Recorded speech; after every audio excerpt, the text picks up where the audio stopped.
누가복음을 통해서 하나님의 나라와 종말에 관해서 우리가 말씀을 나누었습니다. 종말, 예수 그리스도의 초림에부터 재림 때까지 전체를 우리가 무엇으로 부릅니까? 종말의 시대다, 이렇게 부릅니다. 이 종말의 시대는 구원과 심판이 선포되는 시대입니다.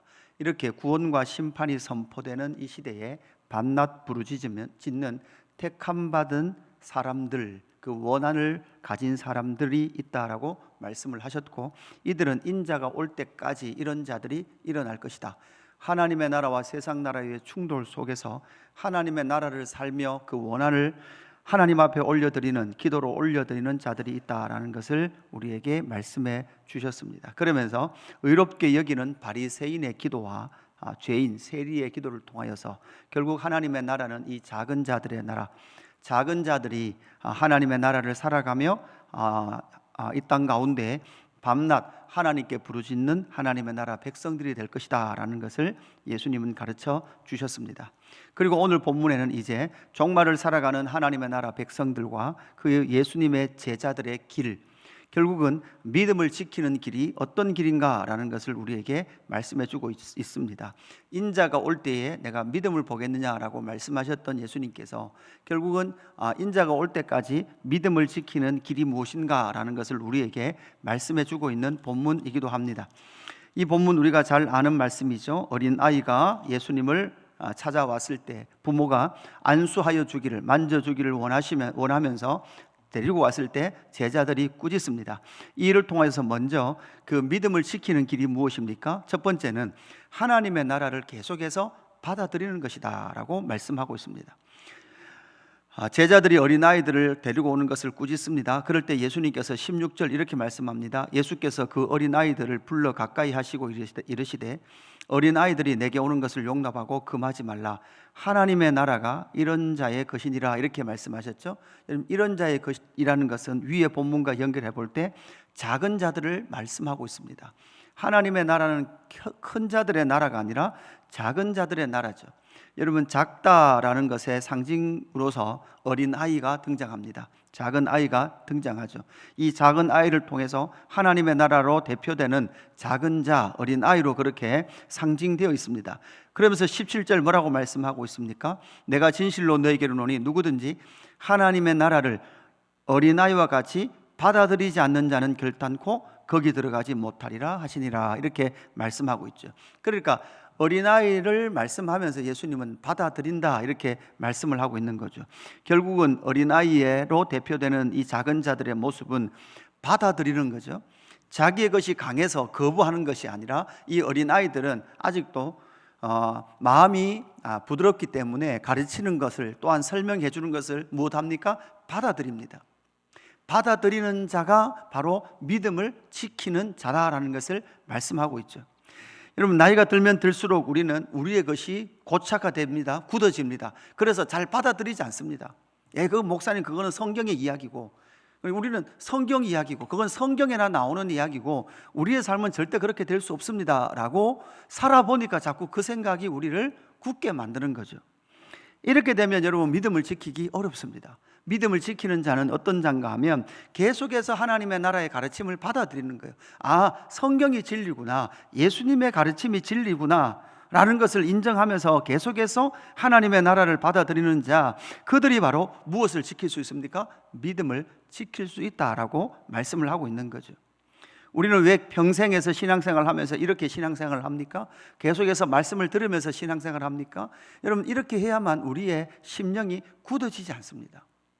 계속해서 은혜를 받아야 됩니다.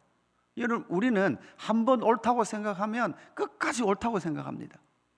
이 속에서는 어떤 마음이 있습니까? 나는 틀리지 않는다라는 전제를 가지고 있는 거죠. 내가 틀릴 수 있다고 생각하면 여러분 어떻게 됩니까? 물어보고 말씀 앞에 서보고 그 말씀을 내 삶에 빗대어 보게 되는 거죠. 제일 무서운 사람들이 나는 절대 틀리지 않는다라는 생각을 가지고 있는 사람들이죠. 우리는 항상 틀릴 수 있습니다. 틀릴 수 있기 때문에 하나님의 나라를 계속해서 받아들여야만 그 믿음을 지킬 수 있고 그 믿음의 성장이 일어날 수 있는 거죠. 작은 아이의 앞으로의 미래의 특징은 무엇입니까? 그들은 빨리 자랄 거예요. 그렇게 빨리 자라는데 그 빨리 자람의 특징은 결국은 계속해서 받아들이는 것입니다. 주님이 다시 오시는 그날까지 믿음을 지키기 위해서 우리가 해야 될 일, 하나님의 나라를 계속해서 수용하고 받아들이는 것이라면, 두 번째는 율법의 본의를 받아들이는 것이다 라고 볼 수 있습니다. 18절에 보면 이렇게 나타납니다. 어떤 관리가 물어 이르되 이 관리는 어떤 사람이었습니까? 23절에 보니까 그 사람이 큰 부자이므로 이렇게 말씀하고 있습니다. 관리자이면서 부자였습니다. 그가 묻습니다. 선한 선생님이여, 내가 무엇을 하여야 영생을 얻으리까? 이렇게 묻습니다. 여러분, 이 질문 자체에 문제가 있다고 했습니다. 그들은 선한 선생님이여, 내가 무엇을 하여야, 이렇게 돼 있죠. 그러니까 항상 하나님에 대한 관심보다는 내가 무엇을 함에 있어서, 내가 무엇을 하는가에 모든 초점이 맞춰져 있습니다. 내가 무엇을 함으로 말미암아 영생을 얻을 수 있다라는 생각을 가지고 있는 거죠. 그럴 때 예수님께서 말씀합니다. 내가 어찌하여 나를 선하다고 일컫느냐? 하나님 한 분 외에는 선한 이가 없느니라, 이렇게 말씀하시죠. 여러분, 여기서 예수님이 하나님 한 분 외에는 이라고 말씀하시는 것은 지금 이 관리에게, 이 부자에게 지금 시선을 누구에게 돌리도록 이끌어가고 있습니까? 하나님에게로 이끌어가기를 원하는 거죠. 네가 계명을 알지 않냐? 간음하지 말라, 살인하지 말라, 도둑질하지 말라, 거짓 증언하지 말라, 내 부모를 공경하라 하였느니라. 자, 이 말씀을, 이 율법이잖아요. 율법의 사람을 향하여 율법 후반부에, 십계명 후반부에 나오는 이 말씀들을 말할 때 이렇게 말하면 이 계명을 누가 주셨습니까? 하나님이 주셨거든요. 그러니까 영생은 누가 주시는 거예요? 하나님이 주시는 거죠. 그럴 때 21절 이렇게 말합니다. 여쪼되 이것은 내가 어려서부터 다 지켰나이다, 이렇게 말하고 있죠. 이럴 때 예수님은 그를 정확하게 간파해 읽어내십니다. 예수님 22절에 뭐라고 말씀합니까? 내가 아직도 한 가지 부족한 것이 있으니 내게 있는 것을 다 팔아 가난한 자들에게 나눠주라. 그리하면 하늘에서 내게 보화가 있으리라. 그리고 와서 나를 따르라, 이렇게 말씀을 하고 있죠.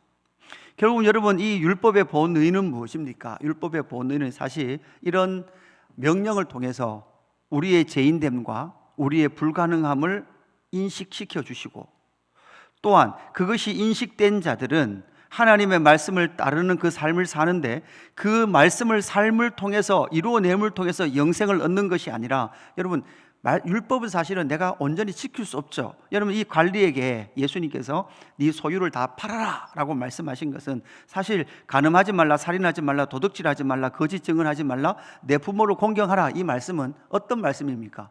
내 이웃을 내 몸과 같이 사랑하라는 것의 세부적 실천의 말씀이거든요. 이 부자 관리가 내 이웃을 사랑하는 방법이 무엇입니까? 자기에게 주어진 재물을 나누어서 그 이웃을 사랑해야 됨에도 불구하고, 그는 율법은 지켰으나 그 율법의 본의인 내 이웃을 내 몸과 같이 사랑하는 것에 대해서는 사실은 그는 무엇하고 있었습니까? 실패하고 있었다는 거예요. 그래서 사실은 율법 앞에 서면 우리는 율법을 지킬 수 없는 자라는 것이 드러나게 되고, 그러면 여러분, 영생을 어떻게 얻을 수 있습니까? 영생을 얻을 수 없는 거죠. 율법을 지킬 수 없으니까. 그러니까 여러분, 어떻게 됩니까? 22절 끝에 보면 뭐라고 말씀합니까? 그리고 와서 나를 말하는 거예요. 따르라는 거예요. 여러분, 영생은 어떻게 얻을 수 있습니까? 예수 그리스도를 믿고 예수 그리스도를 따름으로 말미암아 영생을 얻는 거예요. 하나님을 믿음으로 말미암아 구원을 얻는 거예요. 예수 그리스도를 따르면서 따름으로 말미암아 구원을 얻는 이 삶, 예수로 말미암아 구원을 얻게 되는데, 이것이 바로 무엇을 말하고 있습니까? 율법의 본의라고요. 율법을 주신 첫 번째 의도가, 너희는 스스로 율법을 지킬 수 없다. 그래서 하나님을 믿어라. 그리고 메시아를 보내줄 건데 그 하나님 아들 예수 그리스도를 믿어라. 그 예수 그리스도를 따라라 라고 말씀하고 있는 거죠. 여러분, 예수 그리스도를 따라야만 여러분 무엇을 할 수 있습니까? 우리에게 주신 믿음을 지켜갈 수 있는 줄로 믿습니다. 그래서 세 번째, 결국 믿음을 지키는 길은 어떤 길입니까? 율법의 본의를 알았다면 세 번째는 재물의 본의를 알아야 됩니다. 물질의 본의를 알아야 합니다. 종말의 때에 우리의 믿음을 가장 많이 흔들게 하는 것은 무엇일까요? 바로 이 물질입니다. 재물입니다. 23절에 그 사람이 큰 부자이므로 이 말씀을 듣고 심히 근심하더라. 누가복음에서는 이 사람 큰 부자에 대해서 근심한다라고만 표현했지만 마가복음에서는 그는 돌아갔다 이렇게 표현을 하고 있죠. 그러니까 예수를 떠나버렸던 것이죠. 24절에 예수께서 그를 보시고 이르시되 이렇게 말합니다. 재물이 있는 자는 하나님의 나라에 들어가기가 얼마나 어려운지 낙타가 바늘기로 들어가는 것이 부자가 하나님의 나라에 들어가는 것보다 쉬우니라 이렇게 말씀하죠. 그럴 때 26절에 듣는 자들이 이르되 그런즉 누가 구원을 얻을 수 있습니까? 이렇게 묻죠. 여러분 이것은 유대인의 사상, 우리 누가복음 하면서 계속했습니다. 유대인들의 사상 속에서는 부자, 여러분 재물의 복은 누가 주십니까? 하나님이 주십니다. 그러니까 재물의 복을 받은 자는 하나님이 복 주셨으니까 당연히 뭐도 받는다는 거예요. 영생도 받는다는 거예요. 그러나 누가복음에서는 여러분 특별히 이 재물이라는 이 재물, 누가복음에는 재물에 관한 이 설명들이 상당히 많이 등장해요. 그런데 누가가 쓴 사도행전에서는 이 재물이 물질이 대부분 어디에 사용되어집니까? 복음을 전하는 것에 모두 다 사용되어집니다. 하나님의 나라가 확장되어지는데 재물이 사용되어져요. 그러니까 이 재물 자체가 나쁜 것이 아니라 여러분 재물, 부자는 곧 어디에 들어간다? 천국에 들어간다라는 그 생각이죠. 여러분 이 재물은 사실 이 땅에서 하나님의 나라 반대편에 예수님 없이도 하나님의 나라처럼 천국과 같은 것을 맛보아 알게 해주는 것이 여러분 뭘까요? 재물입니다. 자기 마음껏 할 수 있는 하나의 영역이 바로 재물로 등장하는 것이죠. 그러나 이 재물로는 결코 하나님의 나라에 들어갈 수 없습니다. 하나님의 나라는 재물로 들어가는 것이 아니라 예수를 따름으로, 예수를 믿음으로 말미암아 들어가는 것이 하나님의 나라다라는 것을 우리에게 말씀해 주고 있죠. 그래서 여러분 부자는 결탄코 하나님의 나라에 들어갈 수 없습니다. 예수를 믿어야 하나님의 나라에 들어가게 되고, 예수를 믿는 부자들은 무엇하게 됩니까? 자기에게 주신 재물의 본의, 율법의 본질을 깨달았듯이 재물의 본질도 깨달아요. 재물의 본질을 깨달음으로 말미암아 그 재물을 가지고 무엇을 합니까? 이웃을 향하여 이웃 사랑하는 일에 사용하게 되는 거죠. 그래서 27절에 무릇 사람이 할 수 없는 것을 하나님은 하신다라고 말씀할 때 베드로가 이렇게 말합니다. 베드로가 여쭈어대 보옵소서 우리가 우리의 것을 다 버리고 주를 따랐나이다. 베드로가 그렇게 말하잖아요. 우리의 것을 버리고 예수님을 따랐습니다.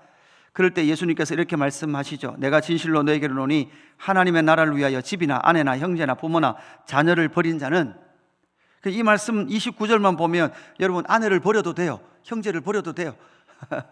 그죠? 버리라는 말씀이 아니라 여러분 이건 우선순위의 말씀입니다. 우리 방금 찬송했죠? 주 예수보다 더 귀한 것은 없네라고 말씀하고 있는 삶의 우선순위를 정리하고 있는 말씀입니다. 그렇게 우선순위를 예수께 둔 자는 30절 현세의 여러 배를 받고 내세의 영생을 받지 못할 자가 없느니라 이렇게 말씀하고 있죠. 현세의 여러 배를 받은 사람이 누굽니까? 구약에 보면 욥이라는 사람이 등장하죠. 여러분 결국은 우리는 이 세상엔 하나님과 주 예수 그리스도를 붙들고 살 것인가, 재물을 붙들고 살 것인가, 이 두 문제에 놓여 있습니다. 우리는 우리 인생의 재물을 잃어버리거나 우리의 인생의 삶의 이런 것들, 주변에 나타나는 집이나 아내나 형제나 부모나 자녀를 잃어버리면 모든 것을 잃어버렸다라는 생각을 할 만큼 절망합니다. 그렇게 절망하고 있었던 사람이 욥이었고, 욥이 더 절망적인 것은 무엇이었습니까? 친구들이 자기의 고난을 규정하고 있는 그 말이었습니다. 그러나 욥은 알게 되었습니다. 하나님께서, 자기는 자기의 삶이 흔들렸다고 생각했지만 하나님은 욥의 삶을 뭐하고 계셨죠? 붙들고 계셨습니다. 그래서 30절 현세의 여러 배를 받고 내세의 영생을 받지 못할 자가 없다라고 말씀하고 있는 거죠. 왜? 바로 하나님께서, 주 예수 그리스도께서 그 믿음의 사람을 붙들고 계시기 때문에 그 은혜의 삶을 누리게 되는 줄로 믿습니다. 여러분 종말의 때를 살아가고 있는 저와 여러분이 그 종말의 시대에 믿음을 지키는 길, 하나님의 나라를 계속해서 받아들이셔야 됩니다.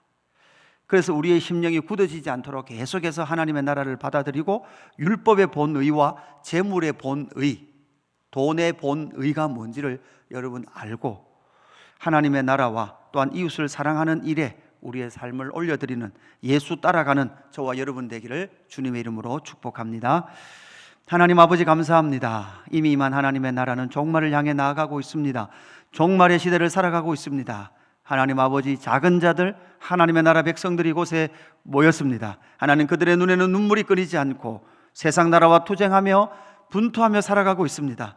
하나님, 이들에게 믿음을 지키는 길을 말씀해 주셨으니 오늘 또 하나님의 나라를 받아들이고 세상 나라에 굳어진 우리의 마음을 하나님의 나라의 말씀으로 부드럽게 하며 하나님의 나라를 살아가는 저희들 될 수 있도록 인도하여 주옵소서. 율법을 따르는 것이 아니라, 정죄를 따르는 것이 아니라 우리 주 예수 그리스도의 복음의 길을 따라가는 저희들 되게 하여 주옵소서. 오늘도 물질의 복이 우리를 흔들 것입니다. 그 염려가 우리를 흔들 것입니다. 그럴 때마다 우리 인생을 붙들고 계시는 하나님의 영광을 기대하며 나아가는 저희들 되게 하여 주옵소서. 감사함을 드리며 구주 예수 그리스도 이름으로 기도드리옵나이다. 아멘.